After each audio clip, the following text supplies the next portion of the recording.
Hello and welcome to another episode of Child Abuse Awareness with Darlene J. Clark. Be a part of the solution instead of part of the problem.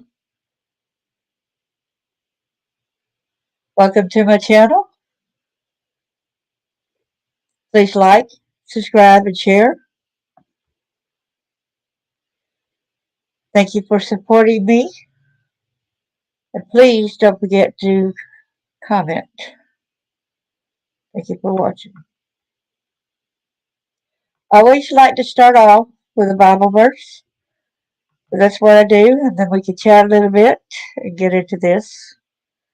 In Matthew 18, verse 6, but whoso shall offend one of these little ones which believe in me, it were better for him that a millstone were hanged about his neck, that he were drowned in the depths of the sea. That also take heed that ye despise not one of these little ones, for I say unto you, that in heaven their angels do always behold the face of my Father which is in heaven. A lot of people say we need to be quiet, that we do not need to speak up. That is wrong. Here it even says in the Bible right here in Isaiah 1:17, learn to do right, seek justice, defend the oppressed, take up the cause of the fatherless, plead the case of the widow. And it says how evil men understand not judgment, but they that seek the Lord understand all things. I want to thank everybody for coming. Wow. So proud everybody is jumping in here. Hello there, Terry Pookie. So happy to see my buddy here, Blondie, good friend for a lot of years. God bless you too. Good to see you too, Chris. He's another good person. Hello, our bucket list. Good to see you. Thanks for coming as well. Thank you, Terry Pookie, for showing up, and thank you, Blondie, for coming and sharing this. And when I go to share a video that I did on Unfiltered Stories, I will have to elaborate on some of the things before we get started. But first, I want to share my screen and share. Jackie, good to see you, girl. Okay. Get it over here where I've to the entire page. That. I'm sorry about that. Okay. Meeting pep talk. I also got that for a pep talk, but the initial thing is abuse. Abuse affects our lives in so many ways. What do we do when? We are too scared to tell. Well, we have trusted someone and they did not help. Sometimes someone asks, what did you do to get punished this way? Abuse is abuse. Abuse is not punishment. Abuse is torture, crippling, and debilitating. What advice would you give others to help them through the horrendous memories? Are you there for the person, or are you part of the knife in your friend or relative's back, since you may have turned a blind eye to it? Are you claiming to advocate against abuse, but condemn the people who tell and share their stories? Do you want to be a part of the solution or part of the problem? Let's stand united and discuss ways in which we may help others. What ways have helped you in your healing journey? Are you in a constant battle fighting the negative forces within? Stop. Let's encourage one another. Are you an officer in the judicial system not doing your job to help the victim? That means you are not doing your duty. Your duty is to serve and protect. How do we open the public's eyes so they can acknowledge and feel the need to help and protect the children and our citizens? The children are our future.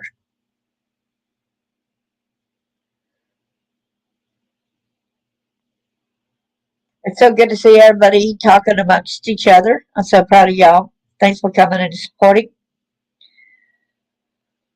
I think I'll need to talk a little bit about my book and introduce the first part of it before I go ahead and show the audio.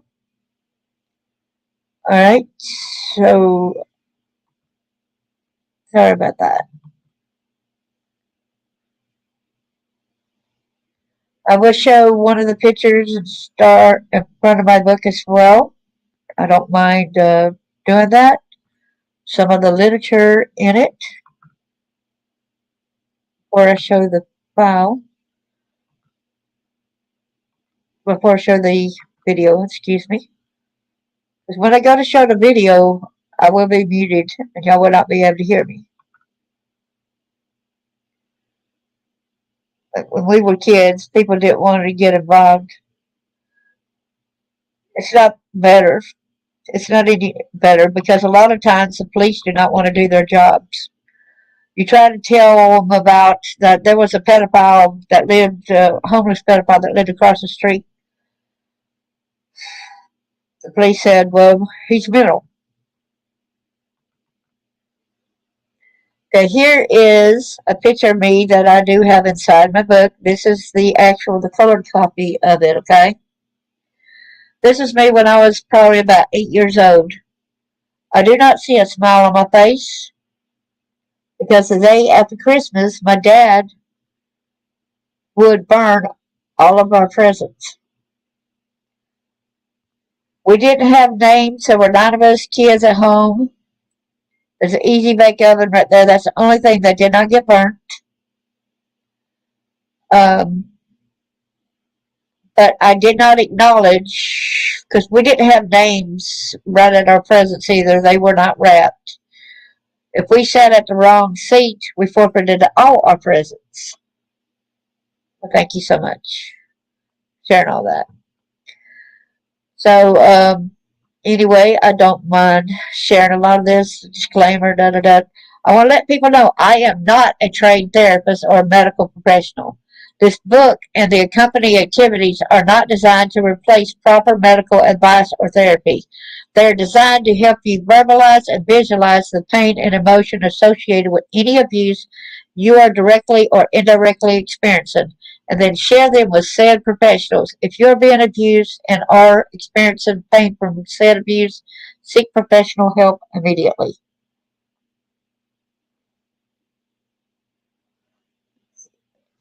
Yeah. No better today. I remember being against children who were abused. The bad thing is, it is like I do dedicate my book to fellow survivors, survivors, and others who helped abuse victims. Okay, we skip over some of the stuff. This is a friend of mine who's a fellow survivor, and she wrote this little thing for me. And she's a crisis counselor.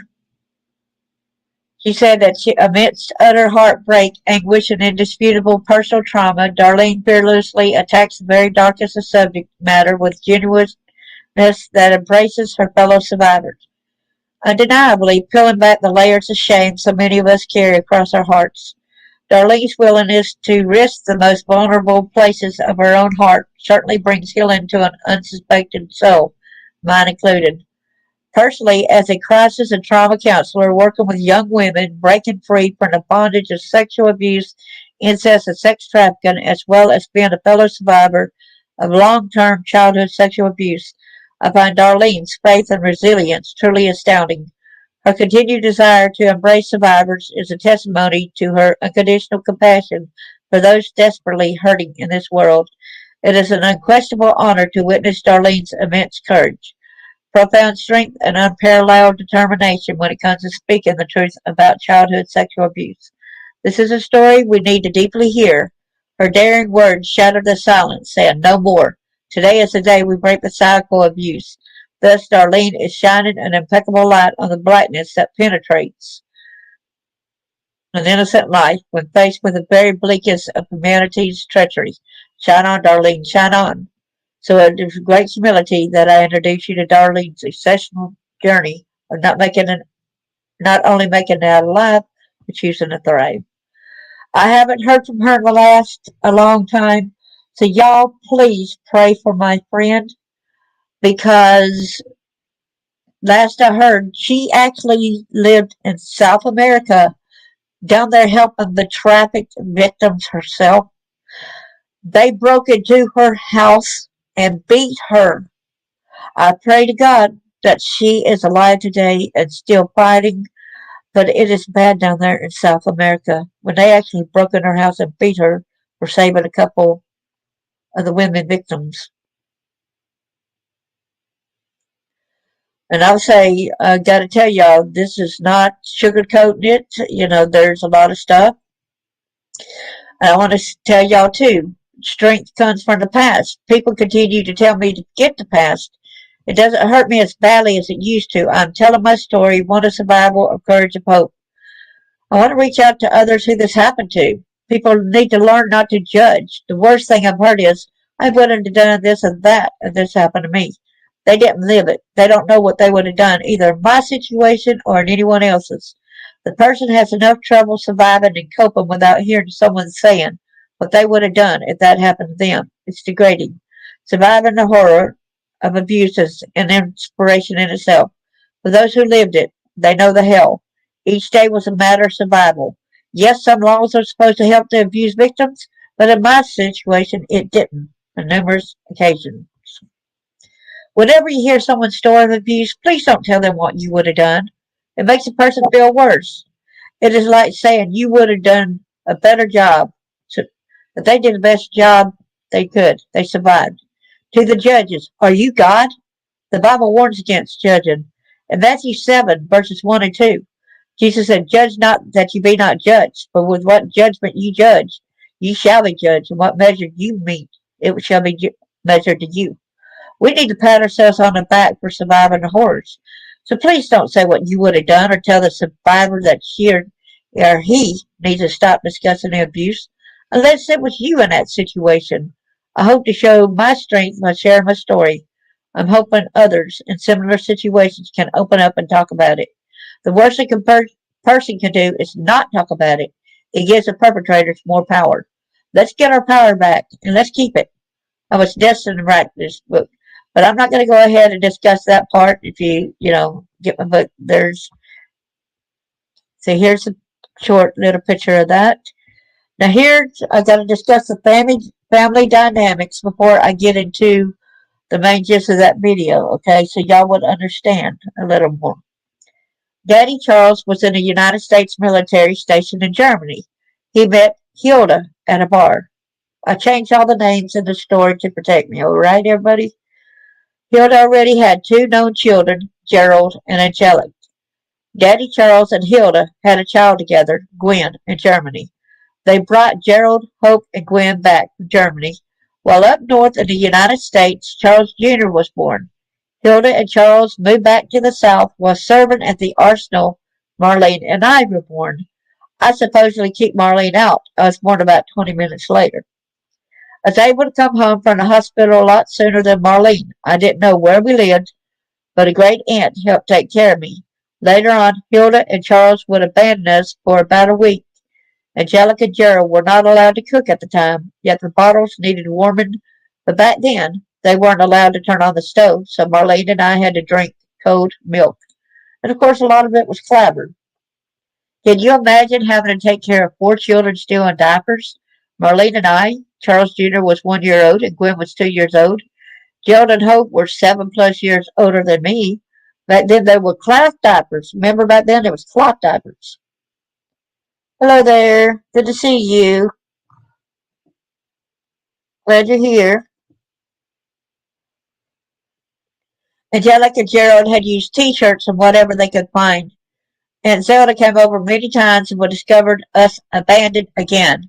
She changed her diapers, fed us, and cleaned the house. She wouldn't leave again. Hope and Gerald had good hearts. They were supposed to attend school, but they couldn't leave us without someone taking care of our needs. One time Daddy Charles got out of jail and he was angry. The door was secure. I was around 2 years old. Daddy had a gun and was shooting through the windows. Shards of glass and splintered wood were going everywhere. Motor sister pushed me to the floor and laid on top of my small body to protect me. Family members shared that story with me. When Marlene and I were 2 years old, Derek was born. While Hilda was still in the hospital, I had trouble breathing. I do not know what happened to Daddy Charles's big vehicle. It's running up and down the side of a major road to get help. A police officer stopped. He tried to give me mouth to mouth, but it didn't work. The officer drove Dad and me to the hospital. But since then, I had a flashback on what had happened. My uncle was in there doing, put, something in my mouth. You know what I'm talking about, his manhood, okay? So it gagged me and I lost my breath and everything. So that's what happened, okay? The emergency physician administered a tracheotomy. The doctor admitted me to the hospital to try to find a cause. I was there for 2 weeks, but they couldn't find a problem. I found out later that I was adopted by all the nurses. They sent me home with a big stuffed teddy bear. When Derek was 2 years old, Hilda started a band of 5 of us. Gwen, Charles Jr., Marlene, Derek, and I were abandoned in a grocery store. Luckily, Gwen knew my aunt's phone number. She would come to pick us up. She kept us with her until Hilda came back to get us about a week later. I suppose Angelic is also Hope. Okay, I call her two different names. And Gerald were in an orphanage. My aunt grew tired of Hilda abandoning us. One time when Hilda came to pick us up, my aunt put up a fight and refused to let Hilda have us back. Hilda and Charles got a divorce and had a custody battle in which my dad won. So Dad met a lady named Sue. This is the part where my stepmom comes into the picture, okay, my evil stepmom. Sue had 2 children named Bart and May. Bart was 2 years older than me, and May was 1 year older. They married and later had a boy named Paul. I kept claiming that he was my baby. Okay, at the end of, when you get my book and stuff like that, if you get my book, at each end of the chapter, it's like, what is your reaction to the chapter? Have you or someone you know and love ever experienced anything similar? Can you draw what you are thinking or feeling? So I go along that. I'm not going to go, I want to tell y'all something funny before we get into the meat and grind of things, because I'm showing you that there is some good, funny things that's happened in my life as well, which I share in the book, okay? I was on the Benny Carl show. Anybody in Alabama remember the Benny Carl show? It was such a big surprise when Mom Hilda and our new stepdad, David Smith, showed us to pick Marlene and I up to be on the Benny Carl show in Huntsville, Alabama. David arrived in a camper pickup truck. Mom Hilda and David went to the back of the camper. My eyes were as big as lollipops with excitement. I had never ridden in a camper before. Daddy David loved the excitement on Marlene and my face. I asked, "Where do I sit?" David replied, "You can sit anywhere your heart desires." Mom, Hilda, Marlene, and I rode in the back while Daddy David drove. It was so neat seeing a kitchenette. I had never thought would all fit. I sat at a table while Marlene sat across from me. So, which we better be on our best behavior, basically. We arrived at the studio. Our seats were a smaller style of bleachers. I chose to sit right beside this cute, dark-haired boy. Marlene, the cute boy, and I sat up top with just a few others on the row, and there were other rows below us. Mr. Beatty offered us a 16-ounce bottle of RC or double cola.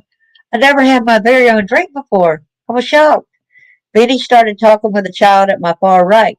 He was asking her question. I noticed we were to give our bottles to Beatty as he spoke to each one individually. I was not finished with my drink. There was no way I was about to give him my bottle. I was not done. I stuck it further into my mouth as it started choking me a tad. I did not cough or open my mouth. Tears welled up. I paid no attention to the camera guy. Mr. Benny asked me, "What is your name?" I temporarily took the clenched bottle out of my mouth. "My name is Darlene." I stated as I was about to put the bottle back in my mouth. Mr. Benny asked, "Is this your birthday today?" I knew to have manners, so I replied, "Yes, sir. It's mine and Marlene's 7th birthday." I put the bottle back into my mouth. He teasingly asked, "Please give me the bottle." I was adamant. I stuck the bottle farther into my mouth as I shook my head. No. Mr. Benny would take a step at the boy beside me, and then he stepped back as if playing with me. He again said, "Give me that bottle." I saw the camera guy rotate the camera around and around and around. Mr. Benny Carr was so nice that he let me finish the birthday soda. When Marlene and I got home, Gwen was seated in front of the TV set. Gwen said, "Darlene, how did you do that trick?" I asked, "What trick?" She said, "Can you teach me a trick? How did you drink soda while you were turning flips? I did not know what Gwen was talking about, but she said that the cameraman was rotating the camera as he was filming. I shrugged my shoulders as I proceeded to leave the room. I did not know what anyone was talking about, but now it was hilarious. Okay, and at the back of the book, I've got a lot of points in early writings, and so it's not all bad in here, as y'all see, okay? So let me close this out, and without further ado, I will share that video, which I've got to. Hey, Little Wing, good to see you. I'm so glad everybody's here. So first, I'm going to share a video, and I will have to mute my mic in here. I do not mind showing how to do that. So if y'all ever have a thing, I have to go.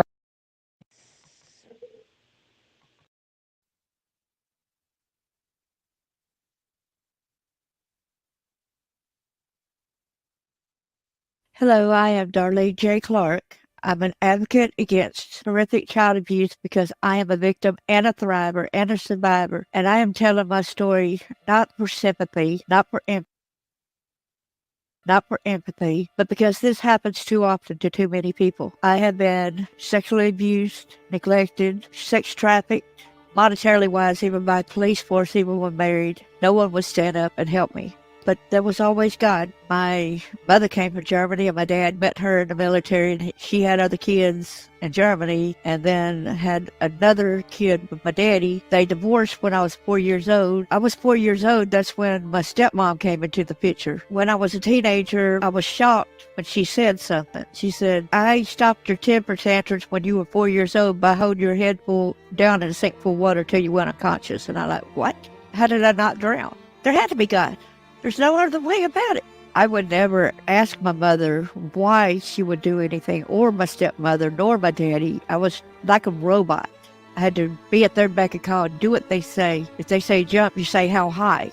Now, when I was 7 years old, it was pretty fun. But the kind of punishments that they had was, like, my daddy had found out he twisted my nose with pliers back when I was 6 years old. And so I had to have surgery in 2001 on, trying to get it cleared up. The ENT doctor said that it had been blocked since I was 6 years old. When I first went to him, he said, what happened to your nose when you were 6? I said, well, I fell out of bunk bed when I was 7. I landed on my nose. He said, no, this was done intentionally to you. So when I thought back at it, I said, well, I see my daddy coming at me with the pliers. He said the plier grooves were still embedded in my cartilage. Daddy used to get mad at me for having a stuffy nose, and he would just let me eat a whole raw onion at night sometimes as punishment because I could not breathe in my nose. And then to know that he did this to me, and he used to put food in the plate and then put it on the floor and tell me to bark at it because I could not breathe right. So I didn't bark good enough, so he sent me back to my room for about an hour, and the rest of the kids got to eat. It was just horrific, and I went back in there, and he said, bark at your food. And then he poured it into the floor. He said, lap it up like a dog. So I was able to eat as long as I barked good enough and lapped it up. I love my daddy to death, no matter what he'd done to me. I would go in there and hug him each night and try to tickle him. He liked people scratching his feet. And that was our little time that we got to laugh and giggle, even though he was sadistic to me at other times. He still had the love for a parent, and at least this parent at least laughed with me at times. There was some joy, some laughter, some fun. So it was kind of hard to see that this guy was a monster. You're kind of like pulled this way and pulled that way. You're having tug of war with yourself on trying to guess whether or not somebody's good or not. Was this the same person or what's going on? One time when my dad walked into the girls' bedroom, there was my stepsister now, because I had a new stepsister and a new stepbrother when he got with my stepmom. So there was my stepsister and then two of my other sisters and then me all in the girls' bedroom. When Dad walks in, he has a 12 gauge at his side, and he said, who's ready for hide-go-seek? And I thought, oh no, not again. But I don't remember previously that it happened again, but I remember having that thought, like, oh no, not again. So obviously he done this before for me to think, oh no, not again. So we had to run and hide, and I was thinking, he is going to kill one of us one of these days. He told us that it's time for hide-go-seek. When he finds one of us, he's going to shoot us. And I thought for sure, knowing his background of his anger and his hostility with whips, switches, and everything else, that he was for real. And everybody else, the rest of the kids ran out of the house, around the house, and I'm not sure where they ran and hid, but I kept running in a different direction, and I ran to the garden spot. Priorly to, before we could plant the garden, we always had, it had already been tilled. So we had already picked out a lot of the rocks and all that, because we get a spanking for every rock we left in the dirt. I could pick and seize, and every bean we missed on a plant, every tomato we left on a plant. You get a whipping for each one you leave behind. But anyway, I hid back behind there, the hard dirt pile, and all of a sudden my dad was running around the house shooting up in the air while my stepmom was running in front of him, and she was laughing like it was fun. But my dad was shooting it up in the air, and I thought that Shell's got to come back down. Somebody could get hit. Somebody could get killed. Why is this fun? Why is she laughing? Why is she trying to put a stop to this? That's what I was thinking as the kid. Why isn't she trying to put a stop to this? So I waited a little bit. I breathed a sigh of relief because he didn't see me. I was just seeing the backside of him running. A few minutes later, I said, I'm going to check again. I looked up. I didn't see anybody. So I put my head back down, a sigh of relief, like maybe he got his mind on something else. Maybe, let's hope and pray. I don't know how much time had elapsed. And I looked back up, and there he was with a gun. He saw me. He pointed it at me. And I was like, oh, God, please don't let him kill me. Please protect me. He shot, and the dust went all over me. In front of the dust was a rock. The rock shielded me from going through the dirt and getting me. The rock, as I was, looked back up and seen him, I'm like, I got to stand up because he's reloading. He's coming to me. He's getting closer. And something told me, do not run.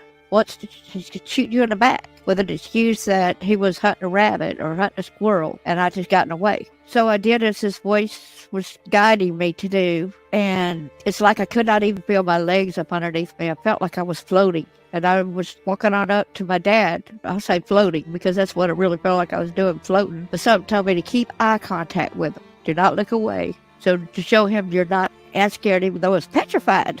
So I walked on up to him. Imagine being 10-year-old, this happening. And her daddy in his 30s all of a sudden said, I don't want to say the D word, cuss. He said, I wanted you to run so I could shoot you in the back. Whoa. He literally just said what that thing was warning me. Don't run, because he would say that he shot you in the back to hunt something else. And he just validated by saying that he was going to shoot me in the back. So he went off and said, well, I got to go kill something today, so I'm going to go hunt one of the other kids. So he started walking off, and then he turned back around real quick, went to me, threw down a gun, and then raped me right there. And I thought, okay, God, at least the rest of the kids are safe. I don't want none of them dead. If this is a price I got to pay to keep them safe. I never shared anything with them. I knew that they had known. I just knew that they knew and were watching. I felt the other eyes watching. And it was scary. But my twin sister had told me when we started school back, I guess it was 5th grade, our school was right next to a road. And back in the 70s, there was a lot of cars that go by and backfire. So she said whenever a vehicle backfired, sometimes I would have like PTSD, and I would think that it was a gun. And she said all of a sudden I would jet out of that school like it was no tomorrow. And I went into a different mode, like I was somebody else, like I was in shock. She said that they would find me about 5 miles down the road. Of course, they had to call the bus drivers, different help looking for me. My sister said the same bus driver found me several different times. Well, they got tired of me doing this, so they called the police, and the police questioned my siblings, and they told the police officer that Dad shot at me. I didn't say nothing. My siblings did. I was still in shock. I remember coming back to when he pulled into the driveway, and he went up to Dad and said, what's going on? They said that she was shot at. And he said, look at all these bruises and marks, I guess, for the whips and everything that he was using on us. My daddy said, oh, she fell into the blackberry bushes. She just lied about me doing anything to her. She was from the blackberry bush, and that cop looked at me, don't you ever tell anyone that he's hurting you ever again or anything, or we're going to do something to you. So no, I didn't tell nobody ever again, because I done got afraid. I done got threatened by the police that I better not tell, or they're going to do something to me if I told. My dad and my stepmom both assaulted me so much. There's some things I did not know till like the therapy. And when I got back, And knowing that my dad actually spread my legs when I was 4 years old, and I can remember laying on the couch and he used a knife and cut part of me private off back when I was 4 years old. He used a knife on me. I went to a doctor after I done divorced and came to Tennessee about 2015. I said, please do me a favor. I said, no one ever validated whether or not I had been cut down there, that I do have some missing down there. She said, all that's left on one side is just a little bit of skin, about 2/3 is cut off, and you just got like about a third. Well, last year I actually went to a gynecologist, not to a nurse practitioner. So that's the difference between a nurse practitioner and somebody that's experienced with this. So last year, so it's 2022, I went to see the gynecologist, and she said, no, dear, all that you got left on one side is just a scar tissue. A little piece of scar tissue on that one side. That sent me back into a depressive state because, see, I done dealt with the fact that I had a third left on that side. But knowing that a lot more was cut off than what I realized, that knocked me back down worse than anything. I had a boyfriend later on in life, and when I told him about it, and I hope he doesn't get mad. He might get mad with me saying something about this, but I am going by this author name for protection purposes. But he actually went to his job and told them about me being mutilated, and they said she's really a man. So that was really why she was cut. It's because she's really a man. So he came back home and said, you're really a man, and all this. You know how bad that hurt? To be judged in that way and to confide in him about my daddy doing this to me, and then to be told that I was really a man. I said, well, I gave birth to my two sons, and you met them. I wasn't there when you gave birth to them, so how do I know? That's what he said. During therapy, I also found out that I had been trafficked. I had to get to the brunt when the sex abuse began. When I was going through therapy, I first had agoraphobia. I was afraid to go any places. I was afraid to go even outside to my front porch. I was too petrified about everything when I found out when I had a hysterectomy. That's where the brunt of it began. When I knew that I had a problem, was after I had a hysterectomy. The doctor came in there and said, were you messed with as a kid? He had pulled up a chair next to me, and I thought, oh boy, when a doctor pulls up a chair, this is not good. Usually I see doctors standing there. But this doctor literally pulled up a chair. I said, yes, I was abused, because I was just accepting the abuse part. I wasn't accepting the part about the other things. And it didn't dawn on me what he was really saying until Pandora's box opened with him opening up, saying, I have seen a lot of women mess with sexually, internally. He said, but I had never seen one messed up as bad as messed up as you are. You are the worst case. He said, your kids are a true miracle. You shouldn't have been able to have kids. I said, of course they're a miracle. Both times I got on my knees and I prayed God for her to have kids. Of course they're miracles. Kids are miracles.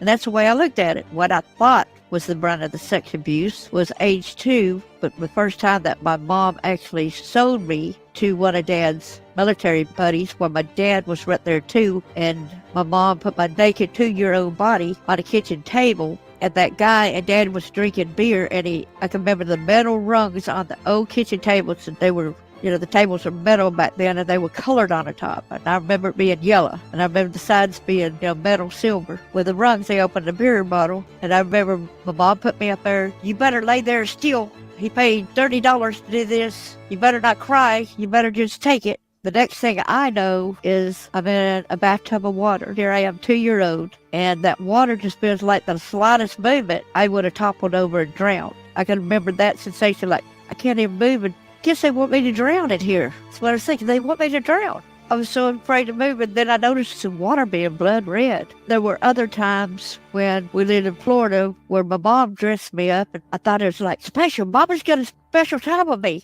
These guys would come up at the restaurant. Mom would never get me nothing to drink, nothing to eat, or anything. These guys would come up and say, oh, she's cute, or she's a doll. And Mom said, you want to buy her? Some of these guys actually bought me, so just bring her back alive. You can do anything you want to her, but just bring her back alive. But I do remember one good guy that bought me. He was not a pedophile, but he actually bought me and took me home and just to play with his daughter. when I was doing genealogy, local library, I met somebody on the phone, and so we decided was going to be closest library that's got genealogy, next county over. Right when we met, he said, I remember you. And he was an Alabama state trooper. I said, from what? He said, from all the sex abuse videos. I said, what? The child.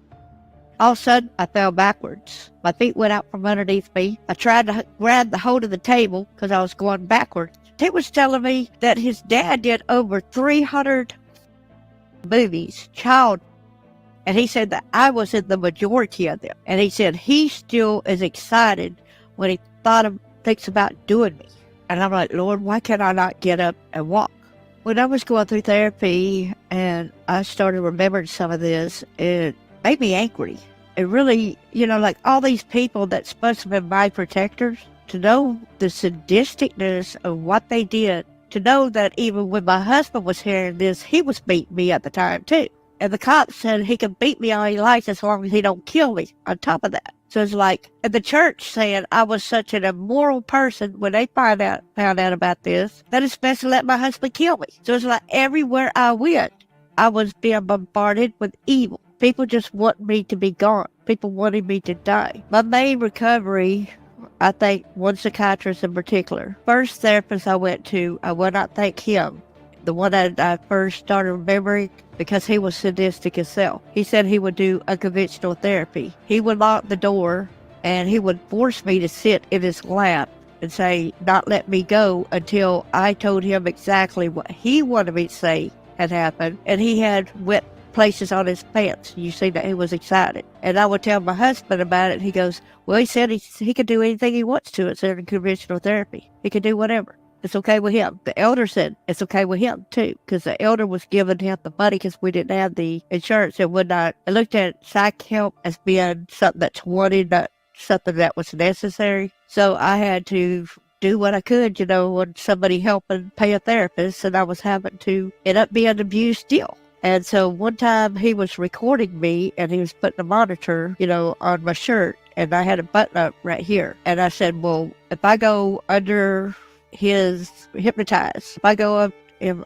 hypnotizing me, I'm not going to trust him wholeheartedly. If I feel him touching a part of my body, I'm going to snap out of it. So I felt him go like this, and the microphone was nowhere near where he put his hand on my breast. I snapped out of it. I kept falling down because I was still groggy from being partly under. He's like, I was just trying to fix the microphone. I said, no, the microphone was right here, in the center. This over here is over here. There's a big difference between where this is at and where this is at. He said, well, you shout out.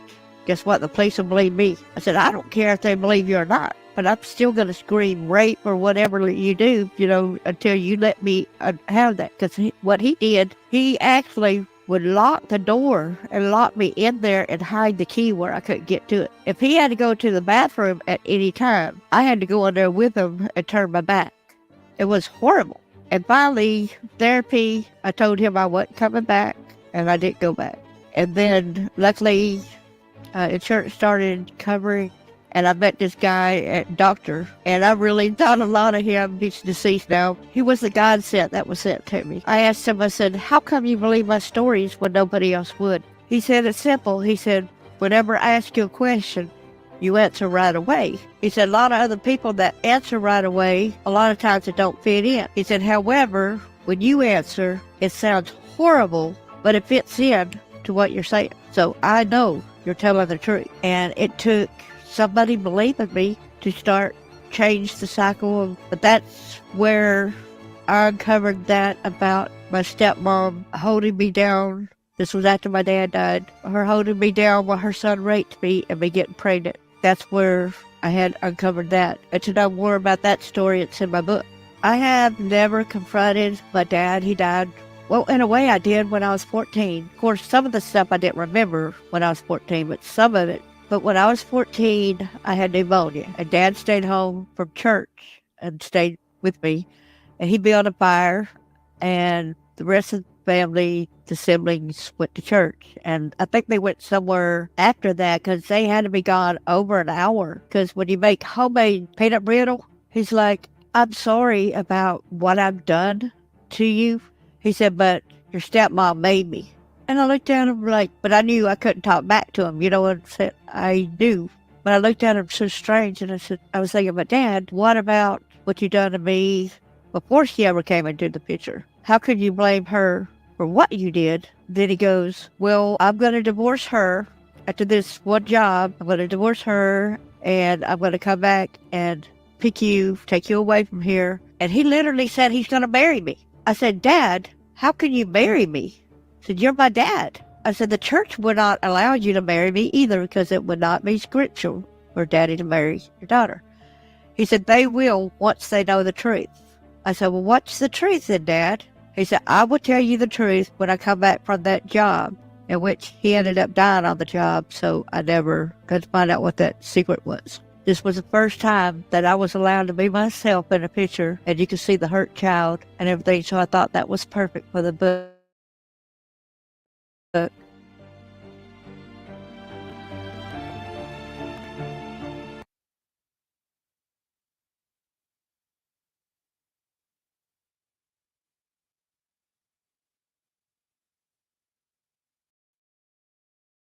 Okay, one thing they did not let me talk about was about the child, and I'll tell y'all.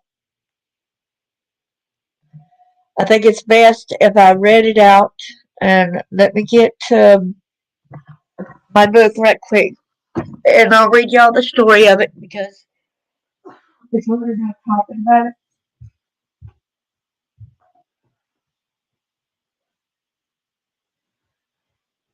It's very difficult talking about her holding me down. Well, her son raped me when I was a teenager, and I got pregnant from it, which I did not remember it. It had been blocked out of just because it was so much. Give me a minute to find the page right quick, all right?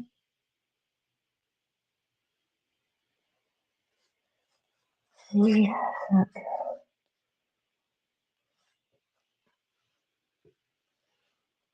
turn on this light right here too.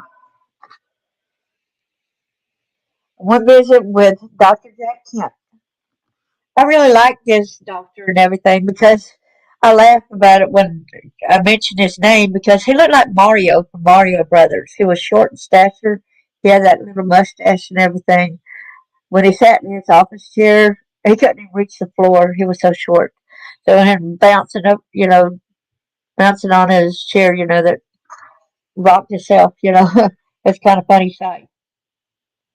One visit with Dr. Jack Kent, my world seemed to turn upside down. I could not believe the flashes of memory. Devastating is not even close to what I was feeling. I was seeing Sue hold me down. Part of my body was in the living room, while the upper part was in the dining room. She firmly held my arms down while Bart raped me. I, it proceeded to another flash in which I was outside as Sue was building a huge bonfire. So this had to be months later, okay? So then I had another flash while I was in his office at the same time, where my stepmom, Sue, was building a huge bonfire. That was normal in the South, so I thought nothing of it until I saw the tires in and around the ready to light fire. I asked, why are the tires in the fire? Why so many? She replied, so the fire would continue to burn. Innocently, I did not understand why she would want a fire burning straight for days. I was afraid something was going to catch fire. Some small embers might blow with the wind and catch some of the 18 plus acres ablaze. Maybe someone kept a watch on it. I don't know. I had so many splotches of memory, maybe I shouldn't remember it all. All of a sudden, I was exasperated. Everything flitting through, yet hurling at me like rocks. I replied, I don't feel so good. May I lay down?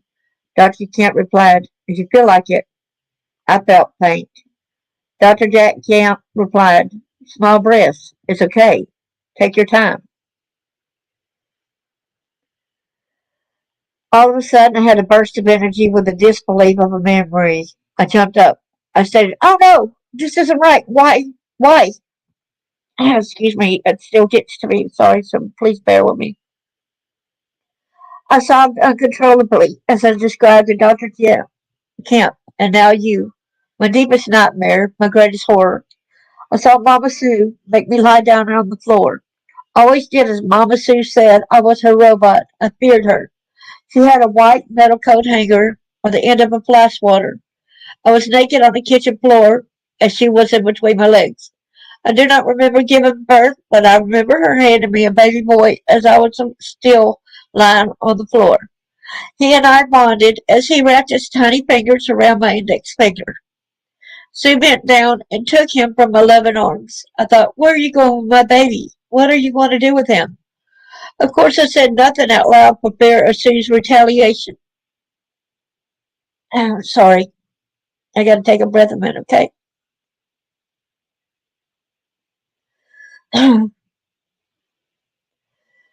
What are you going to do with my baby? What are you going to do with him? I watched her backside as she walked away. I was so worried about my baby. What is she going to do with him? Mama Sue made it to the kitchen counter to the right of the sink. Excuse me. I heard a drawer open, which I knew contained silverware. I did not expect to see what I was seeing. Sue. Mama Sue has a knife. Her arm reached upwards in a stabbing position. I saw the blade glistening in the light. Oh my God, please help me. No. As I watched the knife lower down to the direction of my baby. Then another blackout. I do not know how I got my frail weak child's body up or how long it took me to get up, but I made it to the side door, which was by the carport. I watched Sue as she had a blue baby blanket, and something all bundled up. Is she throwing my baby on the fire after she stabbed him? Why couldn't I protect my baby? I am such a bad mom. Why didn't I remember this? I just want to die.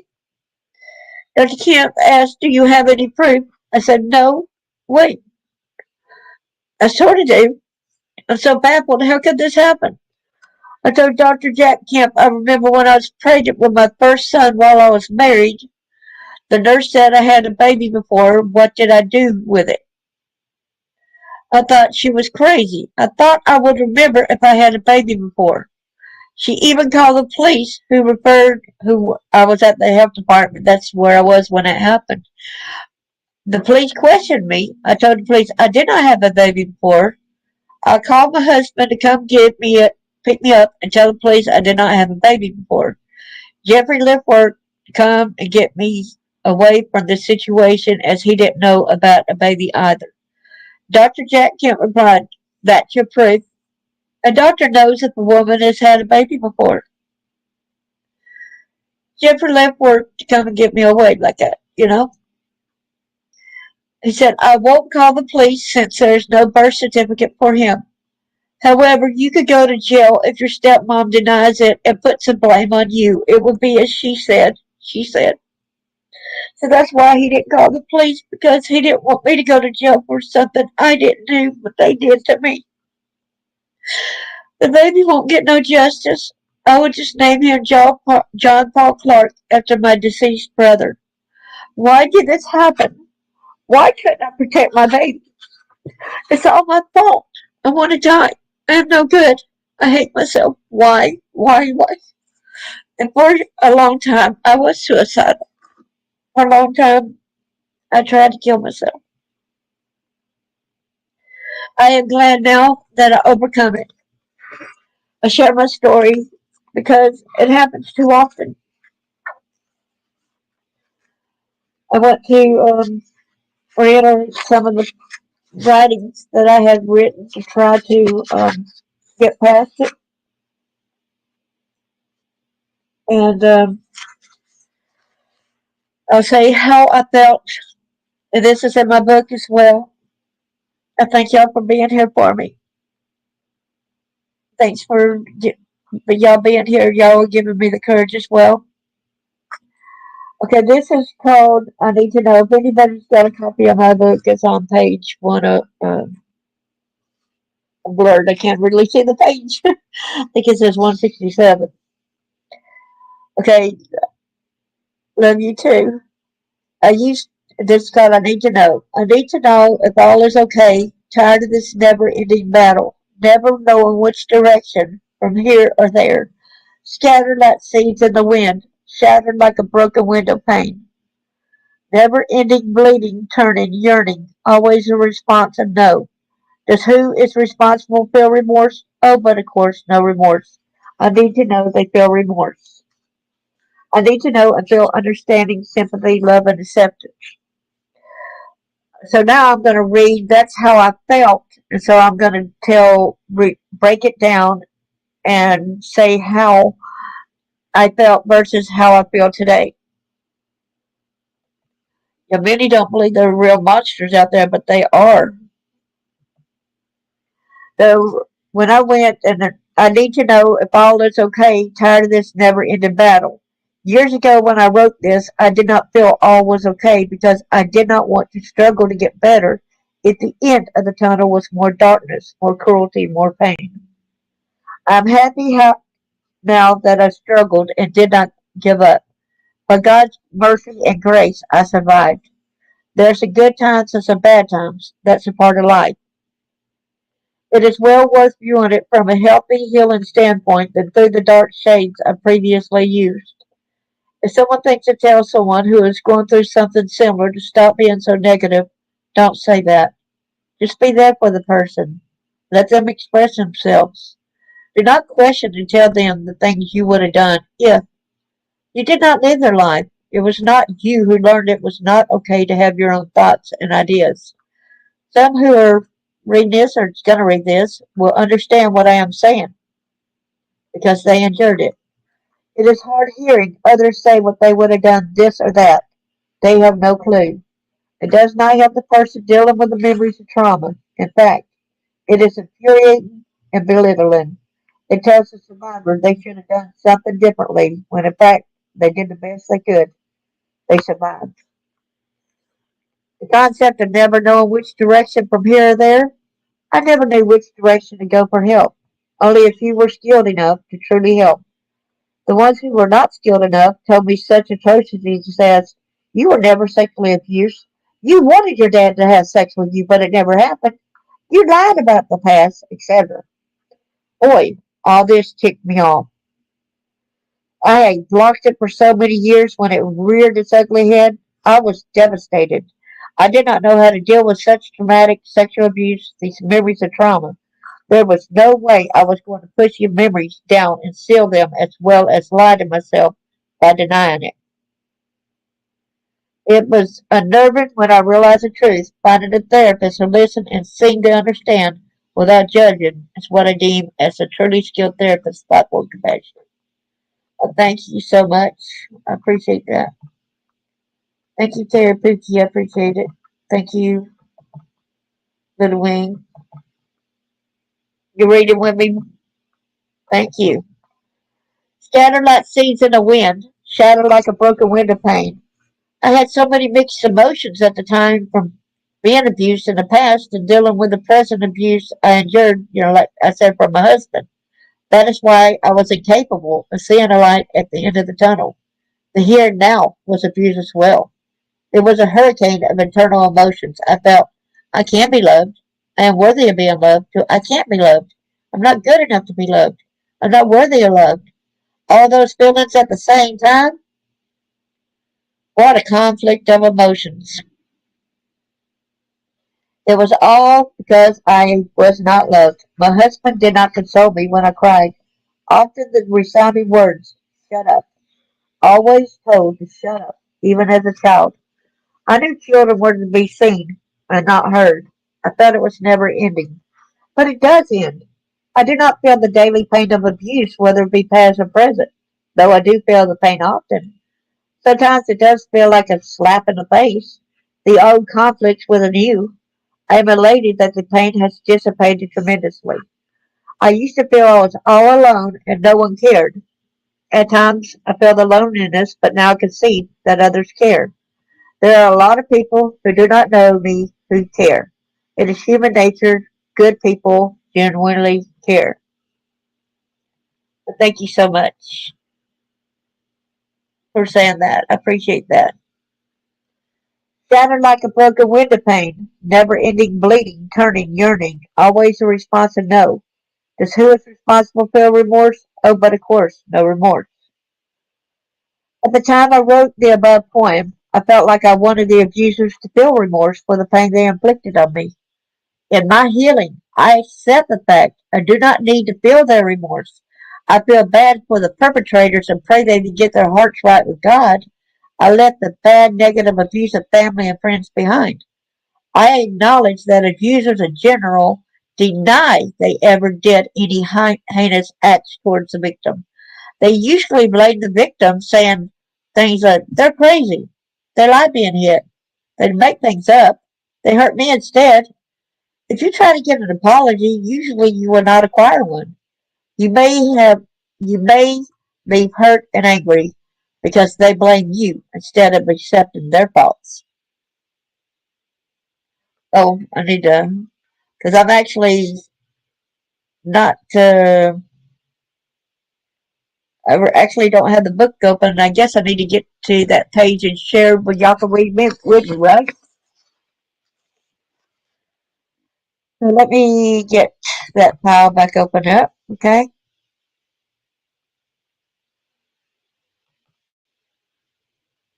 Let's share my screen. Let me get back to Shattered Innocence. Get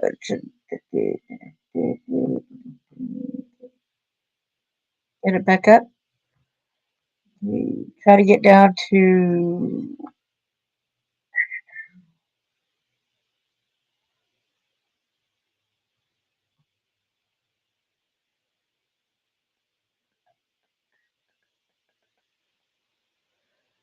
I think it's 193, right?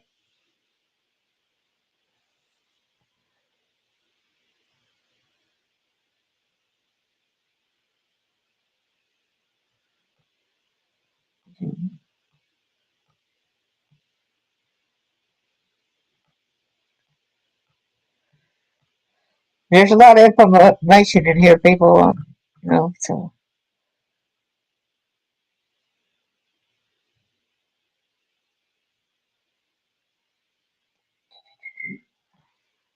98. I still got to go a lot further. 24 still got to go further.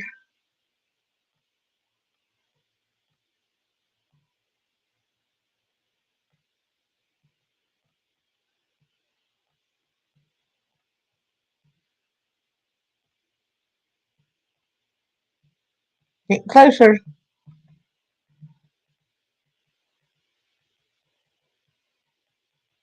Yeah, we're on the part now.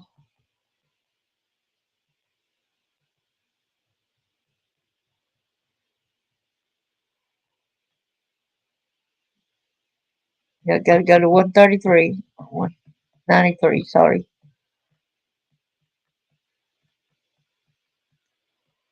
In my healing, I accept the fact I do not need to feel the remorse. I feel bad for the perpetrators and pray they get their hearts right with God. I left the bad, negative, abusive family and friends behind. I acknowledge that abusers in general deny they ever did any heinous acts towards the victim. They usually blame the victim, saying things such as, they are crazy, they like being hit. Ah, I'm sorry, it's going too far up. They make things up, they hurt me instead. If you try to get an apology, usually you will not acquire one. You may leave hurt and angry because they blame you instead of accepting their faults. Pray for them. I had to stop blaming myself. Boy, that was tough. I had accepted the blame for many years. I had always believed I deserved all the bad abuse that happened. I used to believe everyone was treated the way I was. I wondered why God would put all of us on this earth to just receive beatings, abuses, etc., but no love. I'm happy now I was wrong. To note, punishment is one thing, but cruelty and abuse are entirely different. Parents are to rear their children in the ways of the Lord. I learned things that happened to me because it was because of men's free will. Man's free will. I need to know they feel remorse. I need to know and feel understanding, sympathy, love, and acceptance. from accepting all of this. Dang, it likes to be a little squirrely there. I'm sorry. I now feel understanding and empathy instead of sympathy, love, and acceptance. I do not need sympathy anymore. I need understanding just so others will help the abused and downtrodden. Those very people dealing with memories of trauma. Learn to not judge by what you believe when you hear someone's story. So that's how that goes right here. And got a thing to do when, like when my stepmom. Okay, this is what started showing me that I had to write my book because of this right here. I had shared this little writing with people with the social identity disorder group, and they all wanted a copy of it. They said it helped them to describe their psychiatrist or their doctor how they feel because they cannot express it to them. And I said, sure, y'all can go ahead and have a copy of it. And whatever, if that's going to help you out, be my guest. So that's what set me on the road to really writing about this and doing what I'm doing. Regina's triumph. I had to act like I was someone else to cope. I soon learned I could be myself and it was okay. If someone didn't like me for me, it was their problem, not mine. There was a family that appeared to the outside world as poor. Soon to be arriving at the Dugton family was the unexpected and unwanted child, Regina Diane Dugton. She came prematurely with a father claiming that the mother had fallen. Hello there, the real mom. Good to see ya. Good to see ya. What'd you say right there? I love how you have note section at the end. Yeah, and if anybody do that and they see they got problems or they want to discuss any of the things at the end of the chapters, please hit me up. I'll be glad to discuss it with you and talk about the things with you. The truth was that they wanted to be rid of this child. It didn't take Regina long to realize not to cry when she needed anything. She learned to be silent. When Regina turned 2 years old, she saw a lot of hearts left on a table by one of her sisters. Regina knew that hearts meant to love, something that she needed since she came into this world. Regina aged, and every year on Valentine's Day she saw the hearts and felt the need to be held. She felt the need to be told she was loved. She desired to be told she was a good girl. So this story isn't a true story. This is one that I had written, about dissociation. But I used the name my stepdad was wanting to change my name to, Regina. Regina found 8 sticker hearts. She decided to make wishes for them. For the first heart, she wished that her mother loved her. On the second heart, she wished that her father loved her. On the third heart, she wished that her brothers and sister loved her. Fourth heart was a wish that anyone would love her. The fifth heart was a wish that she wouldn't be hungry anymore. Her heart was a wish that she wouldn't be hit or yelled at anymore. She decided to say the other 2 hearts for later. Regina grew up and came upon the remaining hearts one day. She wondered, where did these come from? These seemed so childish to keep. As Regina tried to discard the remaining hearts, she felt a sense of reluctance. She didn't understand it. It just seemed like bits of paper. Paper? Why can't I throw these away? Regina started having terrible dreams. I'm sorry how this goes up. I'm sorry. It was a little girl named Gigi talking to her. The little girl reminded her of herself when she was little. The horrendous dreams came frequently. The dreams didn't make any sense to her, so she decided to go see a psychiatrist. He diagnosed her with having DID, dissociative identity disorder, PTSD, post-traumatic stress disorder, and depression. The psychiatrist gave Regina the name of a psychologist who specialized in these fields. She was a clinical psychologist. The psychologist gave Regina some titles of some books to read so Regina could understand her condition. Regina thought she had a happy childhood. She soon realized that wasn't true at all. When Regina was little, she was smart with a bright imagination. With the pain she felt, Regina couldn't take the pain alone. So out of Regina developed another person who helped her cope. Regina knew nothing of this happening. Things were difficult for Gigi. She couldn't understand it, handle it alone. She needed a bigger person who could do things that only big girls could do. So in came to help Miss Love. The three parts of Regina were Regina, the body of core, Gigi, uh, who took a lot of the abuse, and Miss Love, who took on the difficult tasks that were expected of Regina, such as the essay.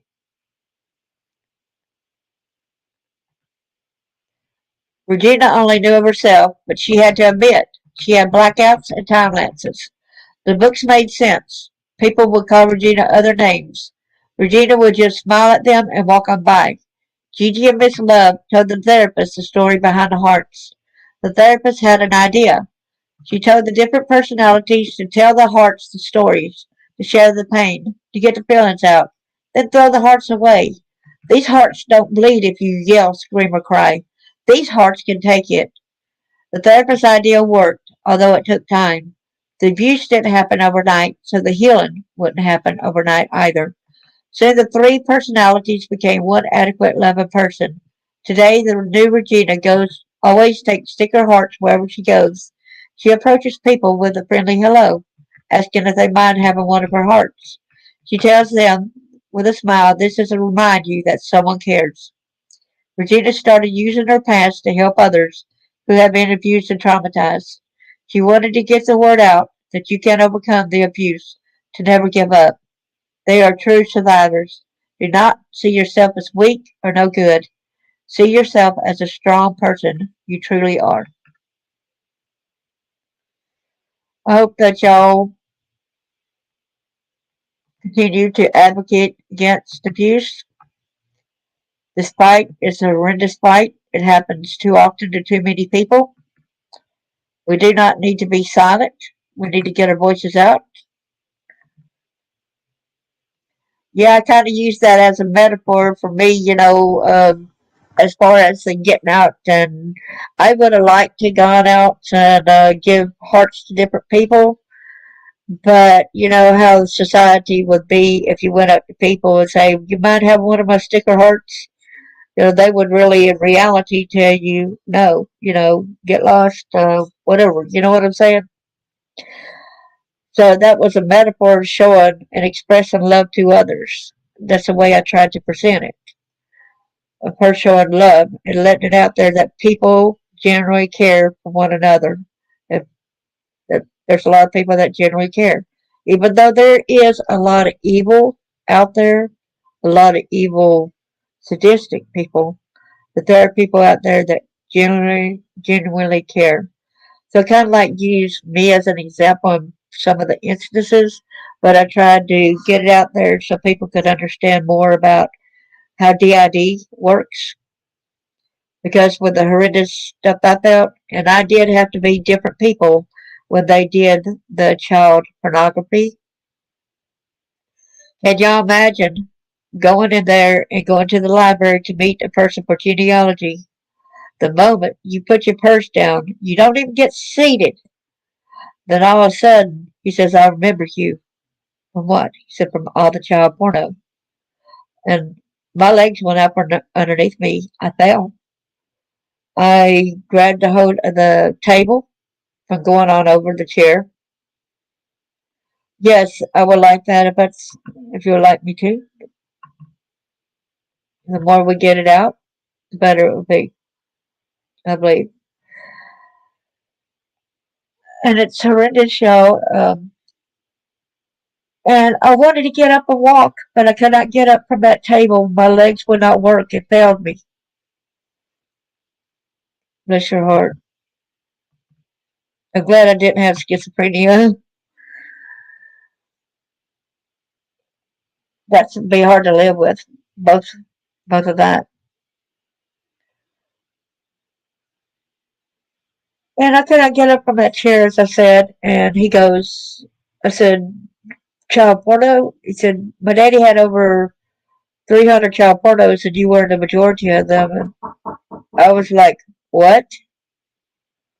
Hold on a minute. Someone's knocking on the door. And I got.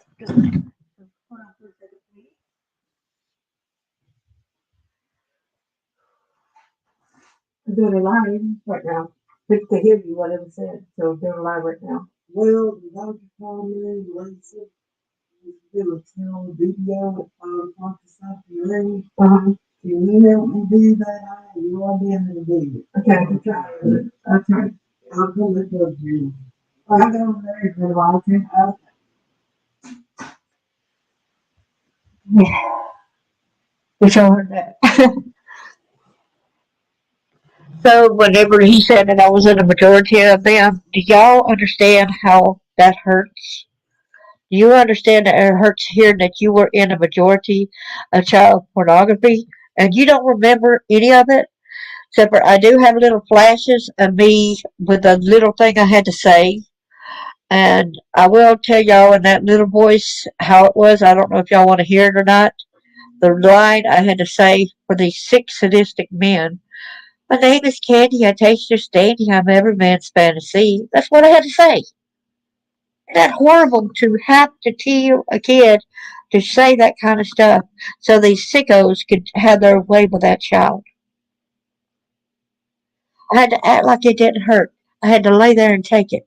I had to not cry.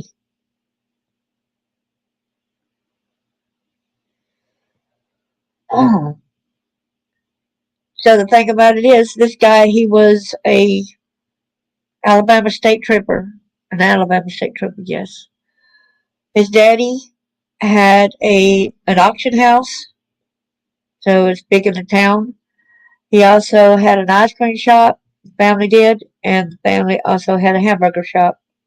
So that's perfect things to attract children is the ice cream place and the burger joint. Am I right or wrong, y'all?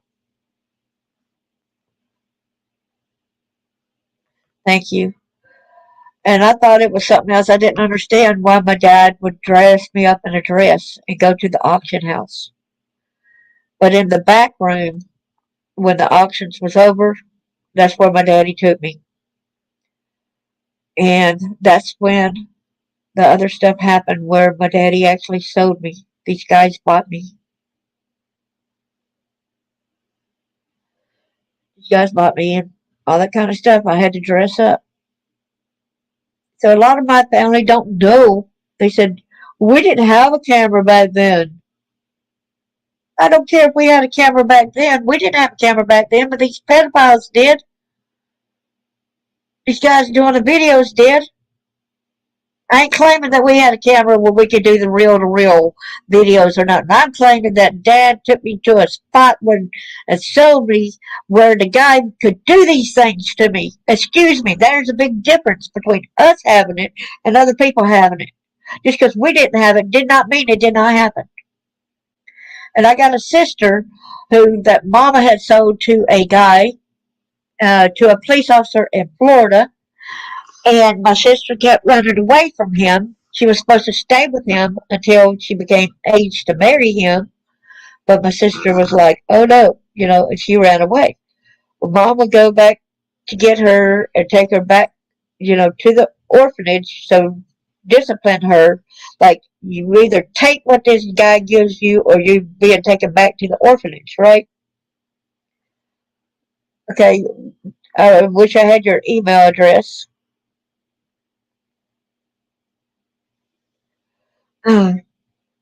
My email address, I don't mind giving it out. It is called clark.darlene.j@gmail.com. clark.darlene.j@gmail.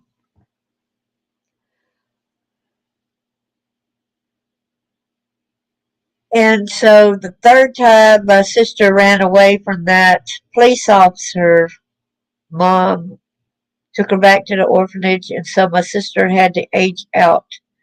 She also says how Dad used to rape her.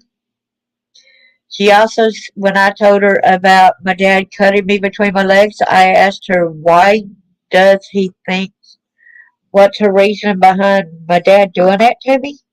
She said, when Dad came back from the military, Dad had a book on how to have sex with kids. He brought that book from Germany, How to Have Sex with Kids. She thinks that's why he cut me. A sister had told my son, and my son came over here. He said, Mom, I don't want to upset you. Told me some other things, said, like, I heard you were slow. So what do you mean? She says that she's sorry. My sister claimed that she's sorry, told him to tell me. But I was slow. I'm sorry that we had to hit you all over your body when Daddy knocked you to the floor and kicked you all over your body while calling you stupid, fat, ugly, and retarded. We're sorry we did that. But you were slow, so that's not really an apology.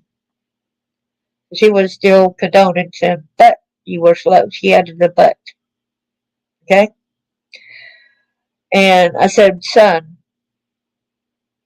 if I had traumatic brain injuries from being knocked out and I had to teach myself how to talk and speak without them giving me medical attention, I had to relearn a lot of things on my own. And I said, plus, with that amount of abuse that was happening to me, I was afraid to walk from one room to the next, afraid when somebody was going to hit me in the back of my head, knock me out again. So why would I not walk around slow like I'm on eggshells, like walking on glass or something? Why? Why would I not? They say, like, I cannot be a kid. I cannot run, skip, jump, and that kind of stuff around them. Yeah, didn't ask me. Right. So, like I could not run, skip, and jump or nothing. So anyway, she also said something else. I said, what's that? She said, I don't want to upset you. I said, but you need to not keep secrets. Hey there, Chris. Hope you're doing good. He said, but I don't want you to get mad. I said, son, we're not supposed to hide secrets from each other, right? He said, okay. He said, your sister said that your dad never did nothing sexual to y'all, but he used to ejaculate all over your faces when y'all were infants. What the heck? You mean it didn't begin when I was 2 years old? You mean they were grooming, doing that stuff since I was born? I'm like, what the heck? And I was more infuriated because I felt like she victimized my son by telling him that graphic. So I was angry about that. And I said, my son, I went up to him and I hugged him. I told him, he ran to the door. He was so scared.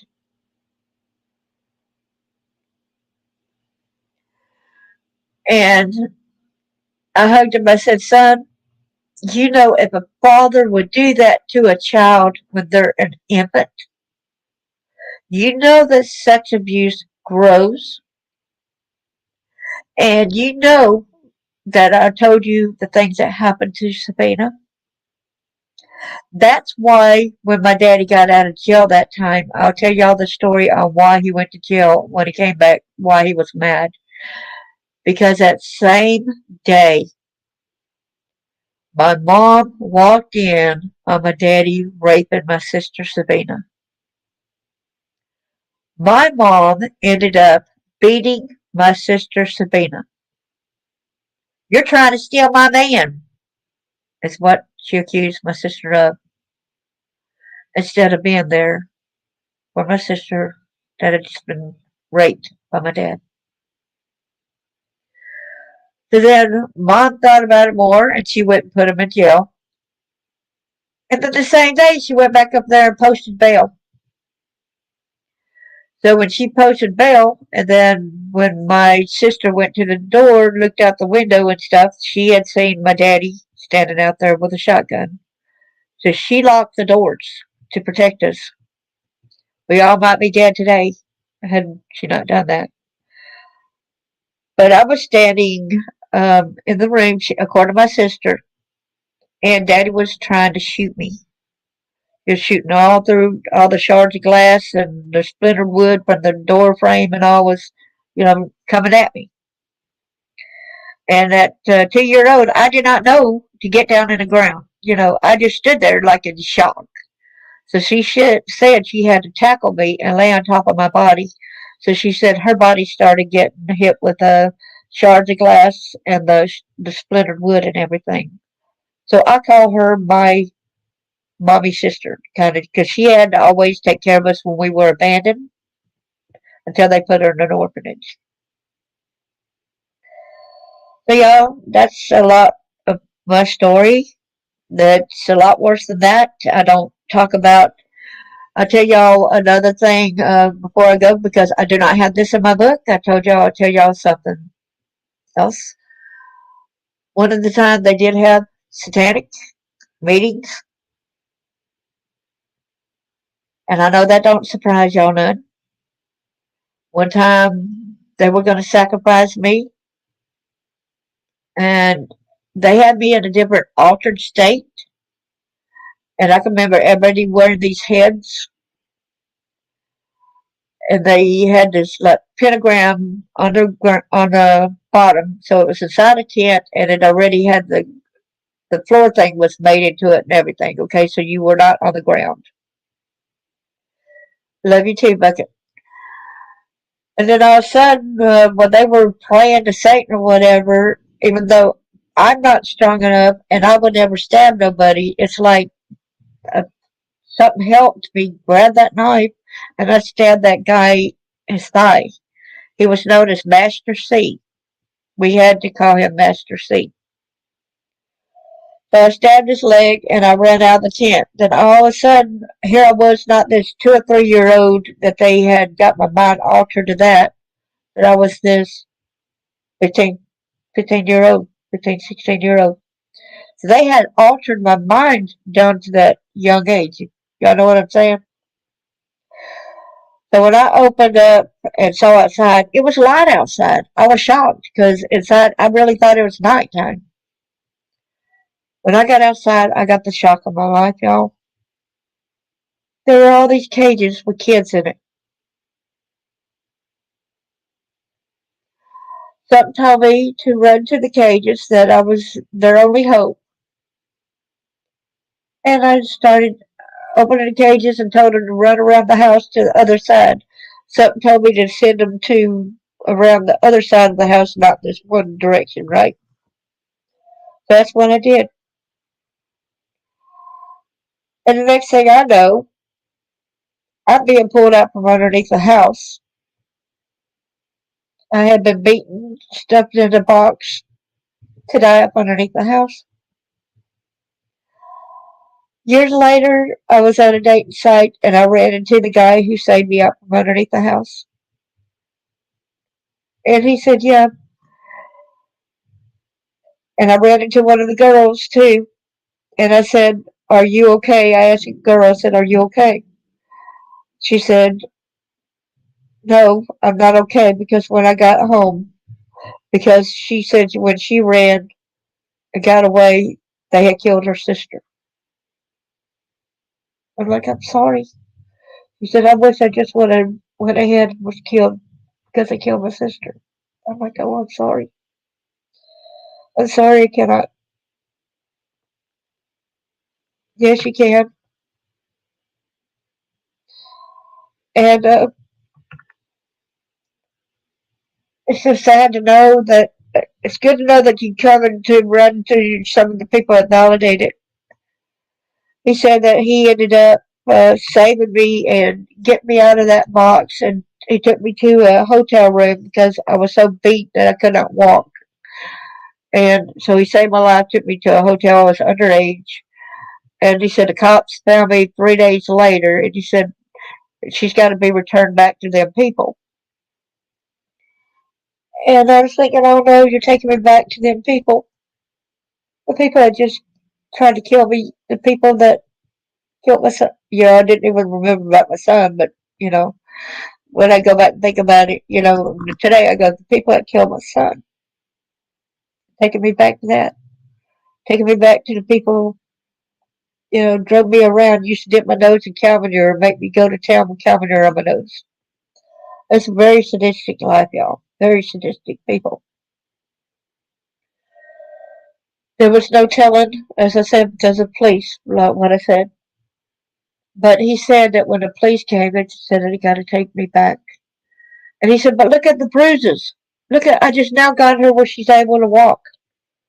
Did you at least take her to the hospital? Have her checked out? The police refused to have me checked out. They refused to take me and get me to help. They refused it. They took me back to that home, to the house of horrors, to the house of murder. They took me back. I had no choice. I had no help. I had no voice. No one cared. But you know what? I lived through it. I thought no one cared, but guess what? God did. God's the only reason I survived, and I'll stand by that today.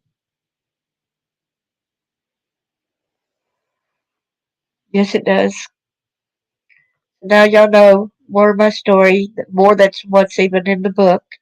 There's still some other stories that y'all don't know that are in the book, but at the moment, I just don't feel.